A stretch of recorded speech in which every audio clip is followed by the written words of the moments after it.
Welcome back po sa Agri sa Agri. Ngayong episode, makikilala naman natin ang isang artistahin makisig, fresh graduate na hindi na nagtuloy mag-apply ng trabaho dahil may sarili na agad negosyo. So ang kanyang sistema dito, nakitang-kita naman, isang magandang hydroponics sa likod bahay nila. No? They are blessed na meron silang malawak-lawak na bakuran. Kaya naman nabigyan na agad ng isang opportunity na from dating hobby ngayon ay isang negosyo na kanyang pinalalago. So makikilala natin si Sir Harold Zapata po. Yan. So makikilala natin si Harold Zapata at pakinggan po natin ang kanyang pagbabahagi dito sa Agri sa Agri. Don't forget to like and subscribe.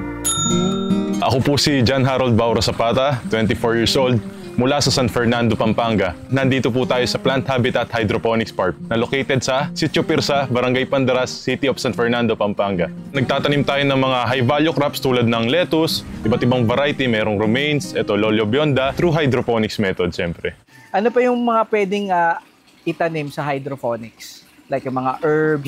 Sa hydroponics, siguro may sasuggest ko yung mga arugula, ganyan. Medyo high value talaga. Kasi hindi biro ang investment nito eh. Kung magtatanim ka ng pechay dito, maraming pwede itanim, pechay, kangkong. Kaya lang, sayang naman ang investment mo kung yun lang ay tatanim. Mapapatagal ka sa pagbawi.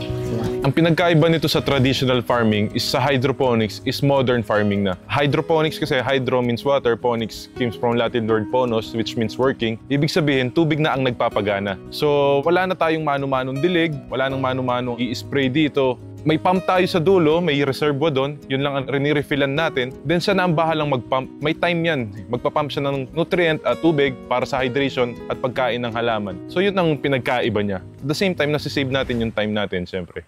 Ito naman, anong setup naman ito ng hydroponics? Dito naman, sir, tinatawag natin dito is NFT or Nutrient Film Technique. Yung nutrient niya, dumadaloy lang ng film. Ibig sabihin, sobrang nipis. So yun ang mag-i-irrigate sa ating halaman. Flowing yung tubig. Flowing siya. Ang maganda doon is meron siyang aeration. May oxygen yung tubig niya. Okay. Eh di mas mabilis ang growth ng halaman at saka mas pantay-pantay. Kaya kung mapapansin mo, uniform yung size nila, sir. Ayan. Laborious ang farming eh. Paano kung yun ang ma-minimize natin, di ba? Isa sa pinaka nakita ko dyan is yung automation talaga. Yun ang nagpapaganda sa hydroponics ngayon kasi since na-automated na siya, sobrang less ng stress niya. Actually, nag-grow ko to ng wala ako eh. So, kahit pa paano, may farm cup, nagra-running. Isang tao nga lang ang humahawak nito, bata pa. So, napakadali niyang gawin. So, itong greenhouse mo, gaano kahaba or gaano kalaki yung area? Ito, sir, is inabot nasa around 100 square meter yan. 100 square meter. 6 by 18 yan eh. Yung haba niya. 6 by 6 meters 18 by yung haba. 18 Medyo makipot pa yung lapad niya. Medyo mataas lang ang initial investment niya pero what if kung ma-automate natin lahat ng style ng farming? Parang napakadaling i-produce ng mga pagkain natin sa maliit na halaga lang at saka maliit na effort. Kasi nakita natin kung paano ang magsasaka dati. Magbabanat ng buto, bilad sa araw, tapos minsan pag pinasa sa trader mabarat pa. Dito kasi automated siya, maganda ang bibigay na nutrients, tama sa time. Tumataas din ang quality niya. So itong setup mo na ito, greenhouse mo, magkano inabot ang investment? Ito, sir, dahil yun nga, nag-i-start pa lang, wala pa tayong masyadong idea. Inabot din ako ng 150 to 200,000 dito. Kasama na yung tambak. Nagtambak kasi kami dito eh. Okay, so Since dating na mababa putikan to. Palayan dati to. And ito isang bagsak ba na itinayo mo o paunti-unti? Ito isang bagsakan talagang pinag-ipunan to. So maganda na yung panimula sa ganitong size. Oo naman, oo. And kung mag-expand ka, kaya mo pang doblehin, kayang kitain yung 100,000. Oo naman, oo. Mas magandang marketing lang. At saka retail yon, sa retail siya. Kailangan natin talagang enclose siya ng greenhouse. Not totally, pero most of the time kailangan gamitan natin siya ng greenhouse kasi nga hindi tayo gagamit dito ng mga fungicide at pesticide which is alam natin na harmful sa mga tao. So ang greenhouse nakakatulong to para ma-prevent ang mga pagpasok ng insekto, mga sakit at saka syempre ma-maintain natin yung kalinisan ng ating mga produce. Importante talaga na naka-enclose siya para wala nang dumi ang ating mga halaman. Pwede mo na siyang pitasin at diretso mo na siyang kainin.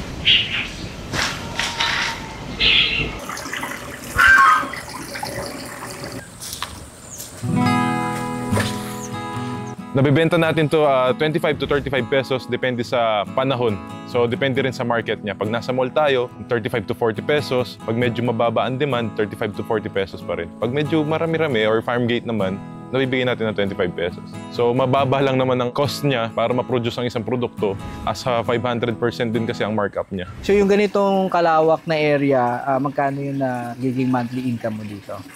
Sa gross sales, sir, yun, inaabot ako ng mga 50. So magne-net ka naman 50,000. magne-net ka naman around 30 to 40. Ayan. So yan ba isang harvest? Isang harvest yun? Kung check mo siya ng one-time harvest, pero weekly kasi kami dito. Weekly? Weekly, Okay. so di-divide mo na lang yun. Kasi may cycle ka. Kasi may cycle ako. Gaya nito, sir, yan. Nakikita Hindi siya niyo. napupuno ng Hindi isang bagsakan. Hindi rin siya napuputol. Kaya kada may client, lagi akong may naibibigay. Okay. Ang isang crop cycle ng lettuce or kadalasan ng leafy vegetable is 40 to 45 days. So, once na sinaw natin siya, so which means pagpupunla, pag ang buto ay sinulog natin at nag-sprout, mag-start na tayong mag-count ng day 1, then hanggang 40 days, magkakaroon na tayo ng outcome na ganito. Ito kasi is mga around 30-35 days eh. So next week, pwede na siyang harvestin at pwede na natin sa i-market. So ito, ready na for harvest.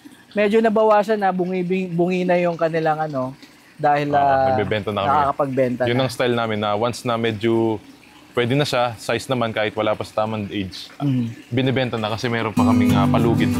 Dito, minamarket natin siya sa Kadiwa. Meron din tayong mga regular clients sa Clark na binibigyan natin ng mga fresh nating produce. Sa mga restaurant sila, sa tutusin lang, konti lang ang market ko dito kasi nga, itong size ng greenhouse nito is kahit isang client lang, kulang pa sa kanya to. Yung tagal neto ngayon, ilang years na tong greenhouse mo? Magpo 4 years na ako sa April, sir. So bawing-bawi ka na. Bawing-bawi na. May sobra pa. So Sobra-sobra. kaya nakakapag ano pa tayo, expand. Parang one-time investment siya. Yun naman ang kinagandahan since na nung ni-start natin siya, medyo ang lakas ng market natin. Within a year lang, nakapag-ROI na tayo. Ang kinagandahan pa doon is nakapag-ano pa tayo ng ibang income stream gaya ng pagbebenta ng materyales at saka pagko-consult. At the same time, nagbibuild na rin tayo ng mga greenhouse. Nagtuturo na rin tayo, may mga seminars na rin. Actually, nagbibigay kami ng free workshop minsan dito sa mismong farm at sila na rin yung mga nagiging client ko na hinahandle ko. Marami tayong client na nagra-run na ng business na to at continuous nagpapasalamat. Yun ang nakakatuwa na nagpapasalamat na nagkaroon na daw sila ng hanap buhay at meron pa silang nakakaing masustansya. Mga medyo may edad na nawala ng pinagkakabalaan na ngayon nalilibang sa pagtatanim at pagbebenta ng kanilang mga tanim. So ano pong gagawin natin ngayon? Ituturo ko is paano yung pinaka-basic na process paano makapag-start ng hydroponics. Una, kailangan muna natin siyempre yung mga materials na gagamitin. Meron tayong ditong tuna box or yung grow box. So anything naman na styro para lang ma-insulate yung tubig, pwedeng magamit. Siyempre, sprayer para sa pandilig. Meron tayong syringe, pangsukat ng ating mga nutrient solution. Nutrient solution, ito naman ang water-soluble lang na fertilizer. So itong mga products na to is meron dito, available lahat yan sa ating farm. Apo kasi tayo ng magsasaka. So nakita ko yung value ng farming. Ang pangalan ng lolo ko si Hener Zapata. Yung lolo ko kasi grabe ang diskarte talaga nun. So at a very young age, lagi niya akong kasama. So kahit pa paano nakikita ko talaga ang buhay namin nasa farming. Siguro hindi ko napansin subconsciously, unti-unti na akong natitrain dito sa farming. Kahit alam ko sarili ko na hindi ko pa siya talaga papasukin. So ang dami namin memories kasi sa tuwing utusan ako noon parang medyo kamay na baka lang style niya. Pag inutusan ka, kailangan gawin mo. Pero dahil ngayon ko lang na-realize na yun pala para sa ikabubuti mo naman. Binigyan naman niya akong lesson na sinabi niya, yung halaman na yan, balang araw, papakinabangan nyo. 3 buwan bago siya namatay. So sakto-sakto yun sa crop cycle na namunga na yung mga halaman. Naalala ko siya sa tuwing nandito ako sa farm na kinagalawan ko. Tapos, syempre, styro cups. Ito naman, ang magsisilbing parang paso. Para madali natin maintindihan, ito yung parang magiging paso ng ating mga halaman. So 8 ounce, pwedeng plastic, pero kadalasan kung mapapansin nyo, puro styro ang gamit natin. Kailangan kasi natin maprotektahan yung roots niya sa init.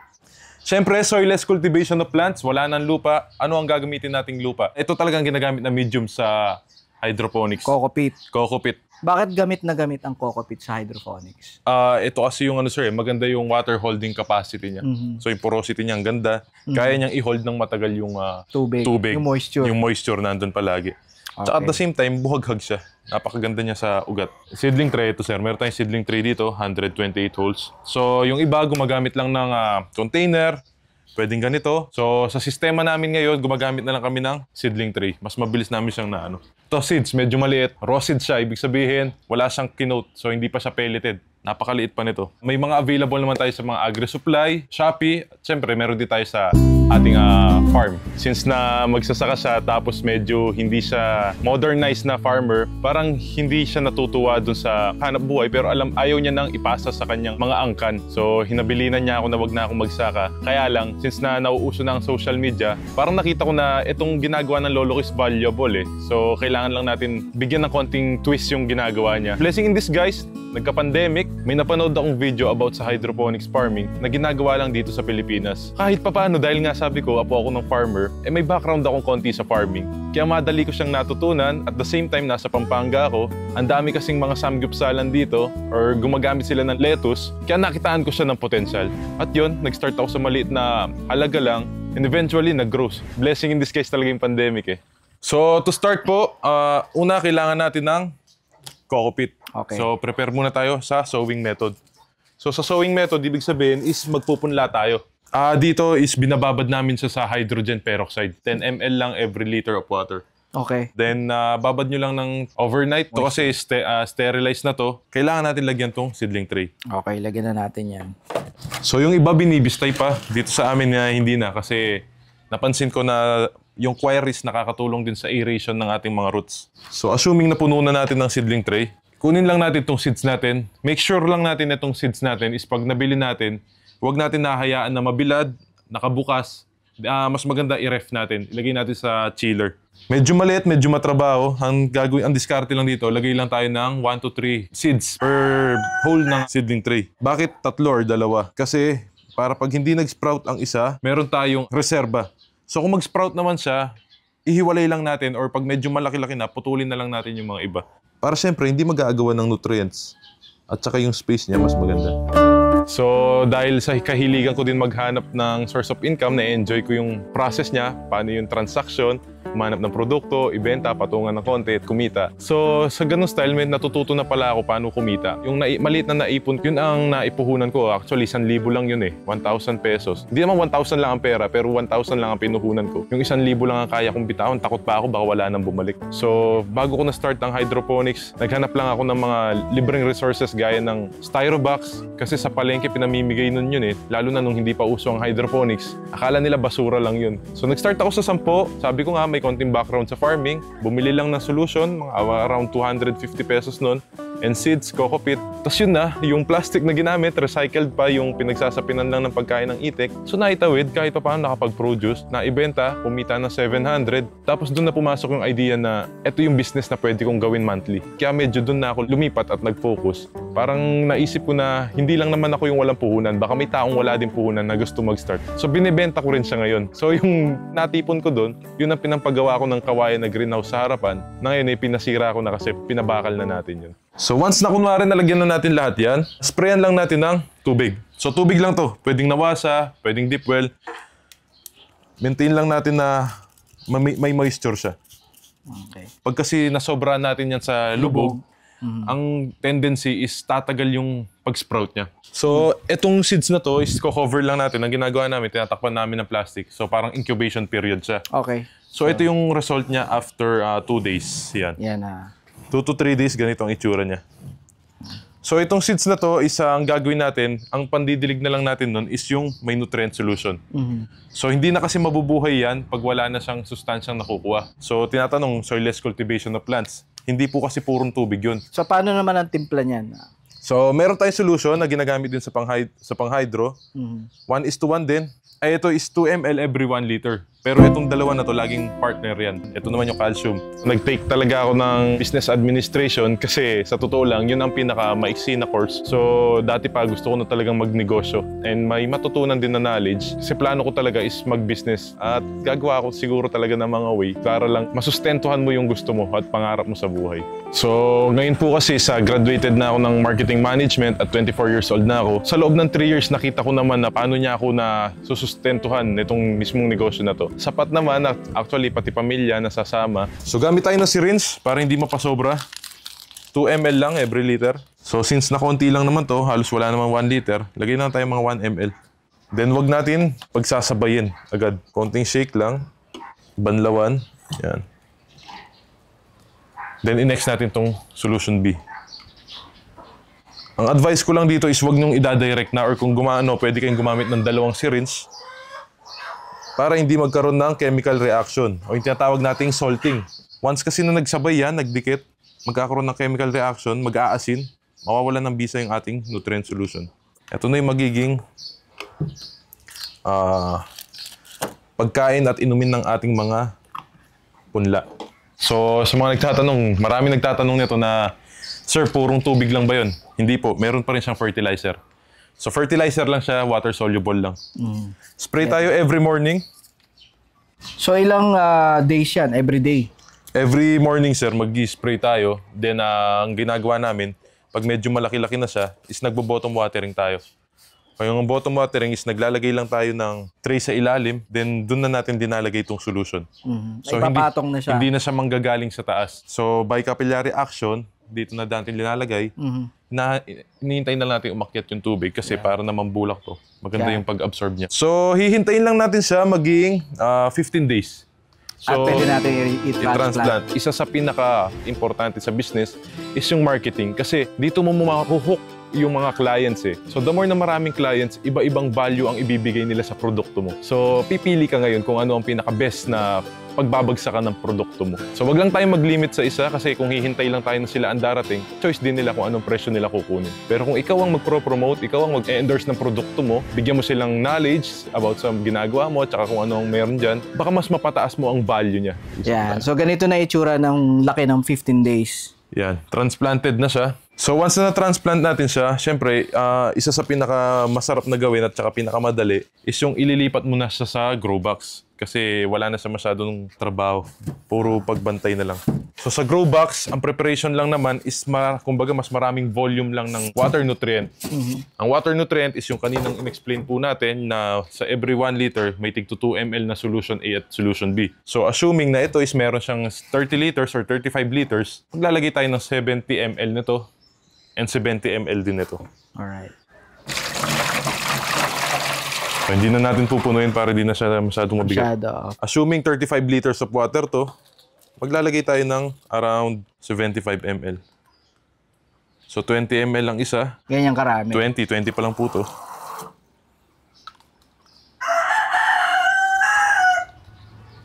Oh, 40.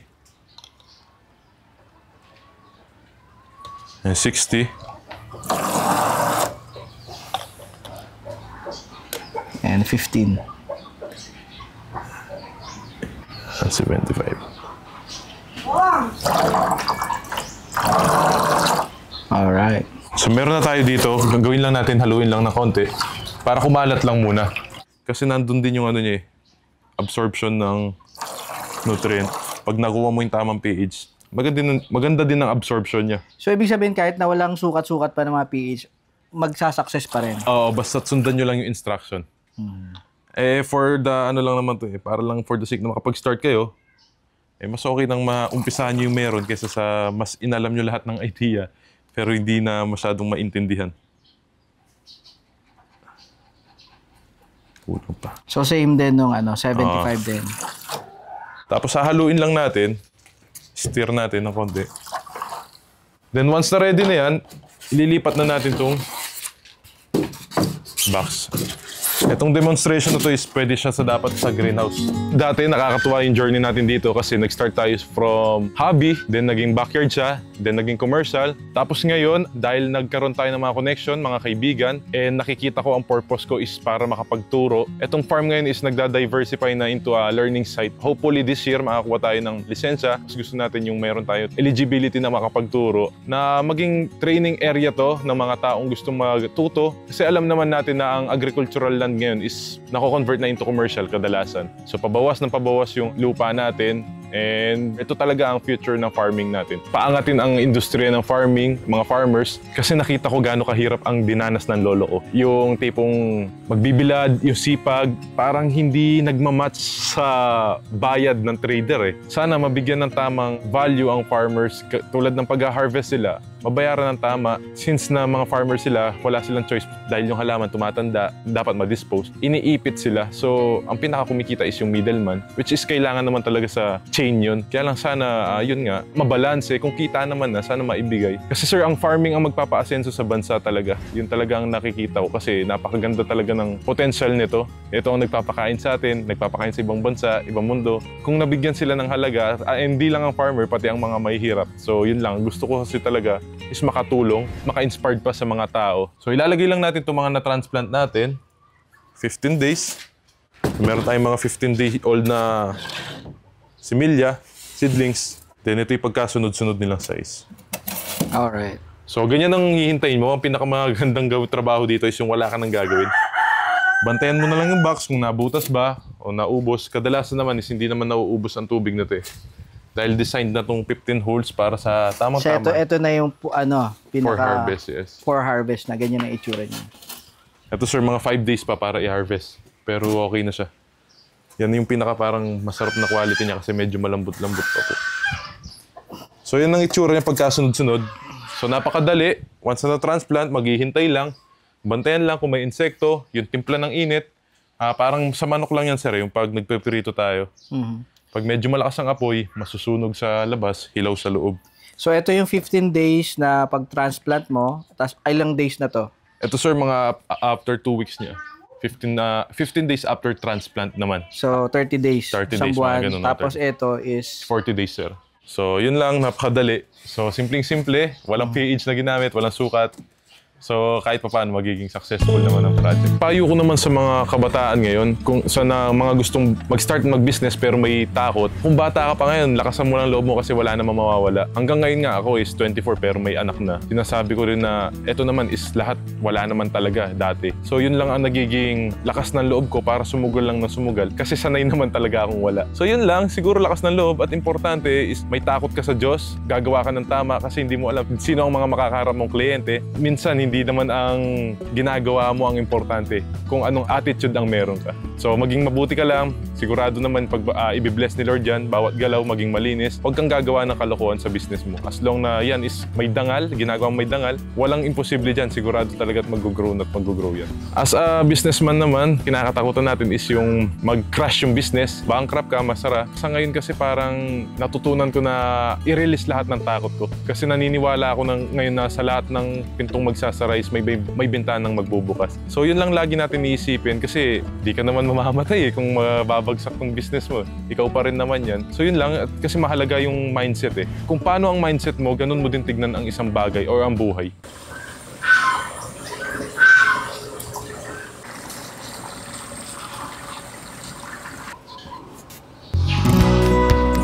So siguradong matututo kayo pagka kayo ang nagkaroon ng mentor na ganito kakisig. Sa mga gusto pa lang mas detalyado, magpapaskill tayo ng free workshop dito sa farm once na natapos na natin yung ginagawa natin dito sa likuran. Yeah. So sa area mo nga ulit, sa barangay ito, kung dadayo sila dito Sitio sa inyo? Pirsa, barangay, ang farm is located sa Sitio Pirsa, Barangay Pandaras, City of San Fernando, Pampanga. Or pwede din nilang i-use yung Plant Habitat San Fernando, Pampanga. Sa Google Maps din sir, pakikita. So dito lang po sa kanilang bakuran. Very blessed sila kasi medyo malawak yung kanilang bakuran Yes at po. Sa maraming likuran lang ng ginagawa. bahay. So may greenhouse, tapos pwede nating gawin. Ito ay yung Kratky method. Ito yung tinatawag na Kratky method. Stagnant lang ang tubig. So sabi nila pang basic. Lahat naman is madali basta't na pag-aaralan. Yeah, subukan mo na, trial and error. Huwag po kayong matakot magkamali.